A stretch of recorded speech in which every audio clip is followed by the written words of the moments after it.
সারা ভারতবর্ষ জুড়ে চলছে ভারতীয় জনতা পার্টির সদস্যতা অভিযান 2024। মূলত যে সমস্ত মানুষ ভারতীয় জনতা পার্টিকে পছন্দ করেন এবং ভারতীয় জনতা পার্টির সঙ্গে যুক্ত হতে চান তাদেরকেই ভারতীয় জনতা পার্টির সদস্যতা দিতে বিভিন্ন জায়গায় ক্যাম্প করে মোবাইল নাম্বারের মধ্য দিয়ে মিসড কল এবং এক বিশেষ অ্যাপ্লিকেশনের মধ্য দিয়ে সদস্যতা দেওয়ার প্রক্রিয়া করতে দেখা গেছে ভারতীয় জনতা পার্টির কর্মী সমর্থকদের।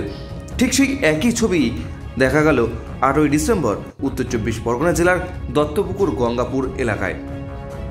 8ই ডিসেম্বর উত্তর 24 পরগনা জেলার দত্তপুকুর গঙ্গাপুর এলাকায় বিজেপির সদস্যতা অভিযানের ক্যাম্প করা হয় এবং এই দিনের এই ক্যাম্পে উপস্থিত ছিলেন ব্যারাকপুর লোকসভা কেন্দ্রের প্রাক্তন সাংসদ অর্জুন সিং। পরবর্তীতে গঙ্গাপুরের বিস্তীর্ণ এলাকা জুড়ে সমস্ত মানুষের বাড়ি বাড়ি গিয়ে এই সদস্যতা অভিযানের কর্মসূচি পালন করতে দেখা যায় অর্জুন সিংকে। এই দিনের এই কর্মসূচি শেষে নিউজে বাংলার সাংবাদিকদের মুখোমুখি হয়ে কি বলেছেন অর্জুন সিং, আসুন সেটা একবার শুনে নেওয়া যাক। দত্তপুকুর গঙ্গাপুরে আজকে সদস্যতা অভিযান আছে, পরিবার বা কতগুলো সদস্যতা অভিযান আছে? অনেকটা হয়েছে, আমরা যতটা এবার ক্যাম্প লাগিয়ে করছি, বাড়ি বাড়িও যাচ্ছে। আজকে বাড়ি বাড়ি অভিযান আমরা সব জায়গায় করেছি।